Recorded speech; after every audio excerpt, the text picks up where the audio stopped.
Praise the lord, hallelujah. प्रभु यीशु मसीह में मेरे सब बहन भाइयों को जय मसीह की। आप सबका स्वागत है जीवत परमेश्वर की जीवत हजूरी में।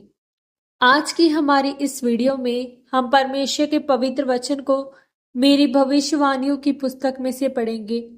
इन वचनों में पवित्र बाइबल के गहरे भेदों को बताया गया है और ये वचन परमेश्वर के दास प्रेरित अंकु यूसुफ नरूला जी के द्वारा लिखे गए हैं। और हमारा ये विश्वास है कि जब आज आप इन पवित्र वचनों को सुनेंगे और इन पर मनन करेंगे तो आप अपनी गवाही की ओर बढ़ेंगे और आप कभी भी सेम नहीं रहेंगे। तो पूरे विश्वास के साथ इन पवित्र वचनों को पूरा सुने। आज का वचन यहोवा वंशों का परमेश्वर है। पवित्र बाइबल में उत्पत्ति 17 अध्याय उसके 7 वचन में लिखा है, और मैं तेरे साथ और तेरे पश्चात पीढ़ी पीढ़ी तक तेरे वंश के साथ भी इस आशय की युग युग की वाचा बांधता हूं कि मैं तेरा और तेरे पश्चात तेरे वंश का भी परमेश्वर रहूंगा। मेरे प्रियो, पवित्र बाइबल बताती है कि यहोवा परमेश्वर वंशों का परमेश्वर है। आज अगर आपको परमेश्वर ने अपने पास बुलाया है तो इसका मतलब ये नहीं कि उसने आपको अकेले को अपने पास बुलाया है। उसने आपके द्वारा आपके वंशों को भी अपने पास बुलाने के लिए बुलाया है। परमेश्वर की कोई भी योजना किसी सीमित समय के लिए नहीं है, लेकिन आपको परमेश्वर के मकसद को पूरा करने के लिए दूरदर्शन बनना पड़ेगा। पवित्र बाइबल में लिखा है कि अब्राहम ने जब परमेश्वर की आवाज को सुना और अपना देश, अपने लोगों को छोड़कर परमेश्वर की इच्छा को पूरा करने के लिए निकल पड़ा, तो परमेश्वर ने एक दिन उससे वाचा बांधी कि तेरा मन मेरे साथ सच्चाई से चला, इसलिए तू तो आशीषित होगा ही। जिस देश में तू परदेशी होकर रहता है, मैं ये देश तेरे वंश को दूंगा। आप नहीं जानते कि परमेश्वर में स्थिर खड़े रहने का फल कितना बड़ा है। अगर आप इस बात को जानते तो अपनी जिंदगी में कभी असफल नहीं होते। जब नाओमी और उसकी दोनों बहुएं विधवा हो गई तो नाओमी ने उनको बोला कि मेरे पास कोई दूसरा बेटा नहीं जिसके साथ तुम्हें विवाह दो, इसलिए तुम दोनों अपने अपने देश लौट जाओ।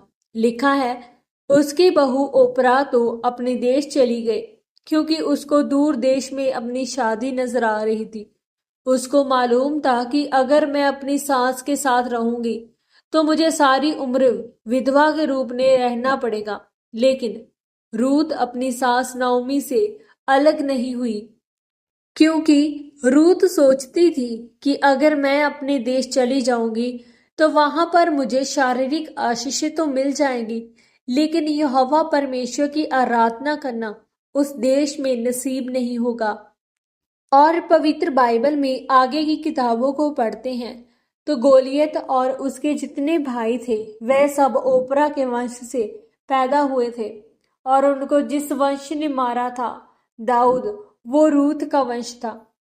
अगर आप परमेश्वर में हैं और अभी तक आपके जीवन में कोई प्रार्थना का उत्तर नहीं आया तो इससे कभी ऐसा अंदाजा मत लगाओ कि परमेश्वर आपके साथ है या नहीं। ऐसा हो सकता है कि आपने कोई गलत फैसला लिया हो और फिर भी आप आशीषित हैं। आपको लगेगा कि गलत फैसला लेने से कुछ गलत नहीं होता, पर इंतजार करो। आपको समय बताएगा कि कौन परमेश्वर के द्वारा आशीषित किया जाएगा और कौन गिराया जाएगा।